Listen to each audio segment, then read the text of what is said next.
ಗೌರಿ ಅವ್ರ ತವ್ರ ಮನೆಗೆ ದುಡ್ಡು ಕೊಟ್ಟಿರೋ ವಿಷಯ ಗೊತ್ತಾಗಿ ಸರಿತಾ ತುಂಬ ಕೋಪ ಮಾಡ್ಕೋತಾರೆ. ನಮ್ಮ ಮನೆಯವರಿಗೆ ಮೋಸ ಮಾಡಿ ನಮ್ಮ ಮನೆ ದುಡ್ಡನ್ನು ತಗೊಂಡು ಹೋಗಿ ಅವ್ರ ಮನೆ ಕೊಡ್ತಿದ್ದಾರೆ ಗೌರಿ. ಇದಕ್ಕೆ ಅನಿಸುತ್ತೆ ಈ ಮನೆ ಸೊಸೆಯಾಗಿ ಬಂದಿರೋದು. ನೋಡಿದ್ರ ಅತ್ತೆ ಮಾವ, ನೀವೆಲ್ಲರೂ ಗೌರಿ ಪರವಾಗಿ ಮಾತಾಡ್ತಿದ್ರಿ, ಈಗ ಗೊತ್ತಾಯ್ತಾ ಯಾಕೆ ಮನೆ ಸೊಸೆಯಾಗಿ ಬಂದಿದ್ದಾರೆ ಅಂತ. ಅವ್ರ ಮನೆಗೆ ಸಹಾಯ ಮಾಡಬೇಕು ಅಂತ ನಮ್ಮ ಮನೆಯಿಂದ ದುಡ್ಡು ತಗೊಂಡು ಹೋಗಿ ಕೊಟ್ಟಿದ್ದಾರೆ ಅಂತ ಕೋಪ ಮಾಡಿಕೊಂಡು ಸರಿತಾ ಹೇಳ್ತಾರೆ. ಮೊದಲು ಗೌರಿ ಬರಲಿ, ಮಾತಾಡೋಣ, ಏನು ಅಂತ ವಿಷಯ ತಿಳ್ಕೊಳ್ಳೋಣ. ಸುಮ್ಮನೆ ನಾವೇ ಇಷ್ಟ ಬಂದಂಗೆ ಮಾತಾಡಿದರೆ ಹೇಗಕ್ಕ ಅಂತ ಸರಿತಾ ಹತ್ರ ಆಶಾ ಹೇಳಿದಾಗ, ಎಲ್ಲ ಸತ್ಯ ಇಲ್ಲೇ ಗೊತ್ತಾದ ಮೇಲೆ ಮಾತಾಡೋಕ್ಕೆ ಏನಿದೆ, ಅಷ್ಟಕ್ಕೂ ಇದೇ ನಿಜ ಅಂತ ಸರಿತಾ ಹೇಳ್ತಾರೆ. ಅಷ್ಟರಲ್ಲಿ ಗೌರಿ ಬಂದಿದ ತಕ್ಷಣವೇ, ಬಾ ಗೌರಿ, ನಿನಗೋಸ್ಕರನೇ ಎಲ್ಲರೂ ಕಾಯ್ತಾ ಇದ್ವಿ, ಅಷ್ಟಕ್ಕೂ ಎಲ್ಲಿಗೆ ಹೋಗಿದ್ದೆ ನೀನು ಅಂತ ಸರಿತಾ ಕೇಳ್ತಾರೆ.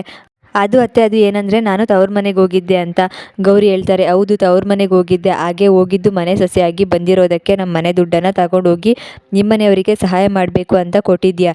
ಇದಕ್ಕೆ ಅನಿಸುತ್ತೆ ನೀನು ಮತ್ತು ಮೋನಿಕಾ ಈ ಮನೆ ಸೊಸೆಯಾಗಿ ಬಂದಿದ್ದು ಅಲ್ವಾ ಅಂತ ಸರಿತಾ ಹೇಳಿದ ತಕ್ಷಣವೇ, ಆಗ ಏನತ್ತೆ ಮಾತಾಡ್ತಿದ್ದೀರಾ, ಅಷ್ಟಕ್ಕೂ ವಿಷಯ ಗೊತ್ತಿಲ್ಲದೆ ಯಾಕೆ ಈ ಥರ ಎಲ್ಲ ಹೇಳ್ತಿದ್ದೀರಾ, ನೋಡಿ ಮೊದಲು ಏನು ವಿಷಯ ಅಂತ ತಿಳ್ಕೊಳ್ಳಿ, ಅದಾದಮೇಲೆ ಮಾತಾಡಿ. ಅಷ್ಟಕ್ಕೂ ನಾನು ಈ ಮನೆ ದುಡ್ಡನ್ನು ತಗೊಂಡು ಹೋಗಿಲ್ಲ, ಇದು ನಾನು ಸಂಪಾದನೆ ಮಾಡಿರುವಂತಹ ದುಡ್ಡು. ನಾನು ಡಿಸೈನ್ ಮಾಡಿ ವಿವೇಕ್ ಅವರಿಗೆ ಆಫೀಸ್ಗೆ ಕ್ಲೈಂಟ್ಸ್ಗೆ ಅವರು ಬರ್ತಿದ್ದಾರೆ ಕೊಡಬೇಕು ಅಂತ ಹೇಳಿದರು, ಕೊಟ್ಟಿದ್ದೀನಿ. ಆದರೆ ಅದಕ್ಕೋಸ್ಕರ ಅಂತ ನನಗೆ ಸಂಬಳ ಅಂತ ಕೊಟ್ಟಿರೋದು ವಿವೇಕ್ ಅವರು. ಅದನ್ನು ತಗೊಂಡೋಗಿ ನಾನು ನನ್ನ ತವ್ರ ಮನೆಗೆ ಸಹಾಯ ಮಾಡಿದ್ದೀನಿ. ಅದನ್ನು ಬಿಟ್ಟು ನಿಮ್ಮ ಮನೆ ದುಡ್ಡನ್ನು ನಾನು ತಗೊಂಡೋಗಿ ಕೊಟ್ಟಿಲ್ಲ. ಇಷ್ಟ ಬಂದಂಗೆ ಮಾತಾಡಬೇಡಿ ಅತ್ತೆ ಅಂತ ಗೌರಿ ಹೇಳಿದ ತಕ್ಷಣವೇ, ಹೌದು, ಚೆನ್ನಾಗಿ ನಾಟಕ ಮಾಡ್ತಿದ್ಯಾ, ಈಗ ಎಲ್ಲ ಸತ್ಯ ಗೊತ್ತಾಯ್ತಲ್ಲ, ಈಗ ಯಾರಿಗೂ ಸತ್ಯ ಗೊತ್ತಾಗಬಾರ್ದು ಅಂತ ನೀನು ಮಾಡಿರೋ ತಪ್ಪನ್ನು ಸರಿ ಮಾಡಬೇಕು ಅಂತ ಈ ಥರ ನಾಟಕ ಮಾಡ್ತಿದ್ಯಾ. ಅಷ್ಟಕ್ಕೂ ಆಫೀಸಲ್ಲಿ ಅಷ್ಟೆಲ್ಲ ಡಿಸೈನರ್ಸ್ ಇದ್ದಾರೆ, ಅಂಥದ್ರಲ್ಲಿ ಅವ್ರನ್ನೆಲ್ಲ ಡಿಸೈನ್ ಮಾಡಿರೋದನ್ನ ಬಿಟ್ಟು ನೀನು ಡಿಸೈನ್ ಮಾಡಿರೋದನ್ನ ತಗೊಂಡೋಗಿ ಕೊಟ್ಟಿದ ತಕ್ಷಣವೇ ವಿವೇಕ್ ಅದನ್ನು ಒಪ್ಕೋತಾರ ಅಂತ ಅಂದ್ಕೊಂಡಿದ್ಯಾ. ಡಿಸೈನರ್ ಆಗಿ ಡಿಸೈನ್ ಮಾಡೋದು ಎಲ್ಲರಿಂದನೂ ಸಾಧ್ಯ ಇಲ್ಲ, ಅಂಥದ್ರಲ್ಲಿ ನೀನು ಡಿಸೈನ್ ಮಾಡಿ ಕೊಟ್ಟಿದ್ದೀನಿ ಅಂದಿದ ತಕ್ಷಣ ಇದನ್ನು ನಾನು ನಂಬ್ತೀನಿ ಅಂದ್ಕೊಂಡಿದ್ಯಾ. ಸತ್ಯ ಏನು ಅಂತ ಗೊತ್ತಾಯಿತು, ಸಿಗಾಕೊಂಡಿದ್ದೀನಿ ಅಂತ ಈ ಥರ ನಾಟಕ ಮಾಡೋದು ಬೇಡ ಅಂತ ಆಗ ಸರಿತಾ ಹೇಳ್ತಾರೆ.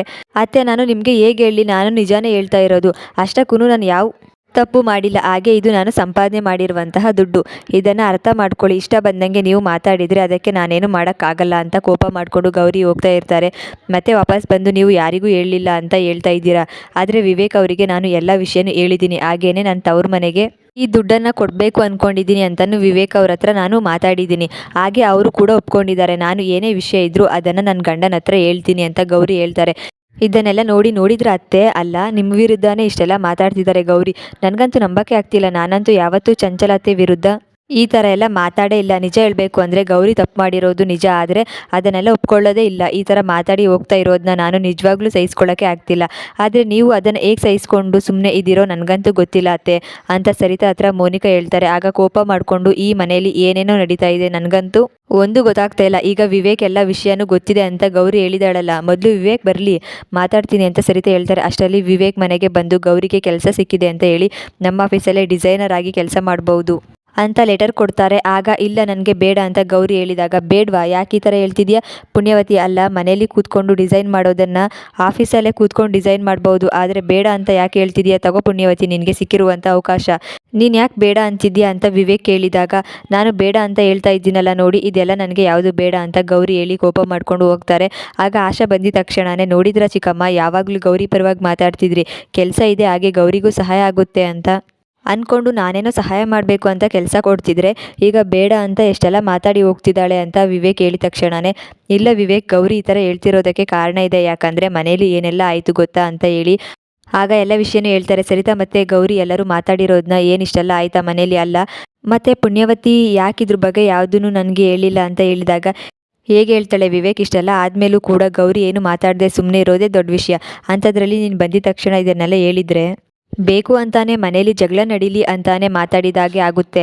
ಹಾಗೆ ಸರಿತಾ ಅಕ್ಕ, ಮತ್ತೆ ನಿನ್ನ ಮಧ್ಯ ಇದ್ರ ಬಗ್ಗೆ ಏನಾದರೂ ಮಾತಾಡಿ ಜಗಳ ಆದರೆ ಏನು ಮಾಡೋದು, ಅದಕ್ಕೇನೆ ಏನು ಹೇಳಿಲ್ಲ. ಗೌರಿ ಆದರೆ ಗೌರಿ ನಿಜವಾಗ್ಲೂ ತುಂಬ ಒಳ್ಳೆಯವಳು, ಇಷ್ಟೆಲ್ಲ ಮಾತಾಡಿರೋದಕ್ಕೆ ನೀನು ಕೆಲಸ ಕೊಟ್ಟರು ಕೂಡ ತಗೊಂಡಿಲ್ಲ ಅಂತ ಆಗ ಆಶಾ ಹೇಳಿದ ತಕ್ಷಣವೇ, ಇಷ್ಟೆಲ್ಲ ನಡೀತಾ, ನಾನು ಅಮ್ಮನ ಹತ್ರ ಮಾತಾಡಬೇಕು, ಅದೇನೇ ಇದ್ದರೂ ಇದು ಯಾವುದು ನಿಜ ಅಲ್ಲ ಅಂತ ಅಮ್ಮನಿಗೆ ಹೇಳ್ಬೇಕು, ಏನು ನಡೆದಿದೆ ಸರಿಯಾಗಿ ಅರ್ಥ ಮಾಡಿಸ್ಬೇಕು ಅಂತ ವಿವೇಕ್ ಹೇಳಿ ಆಗ ಸರಿತಾ ಹತ್ರ ಮಾತಾಡೋಕ್ಕೆ ಅಂತ ಹೋಗ್ತಾರೆ.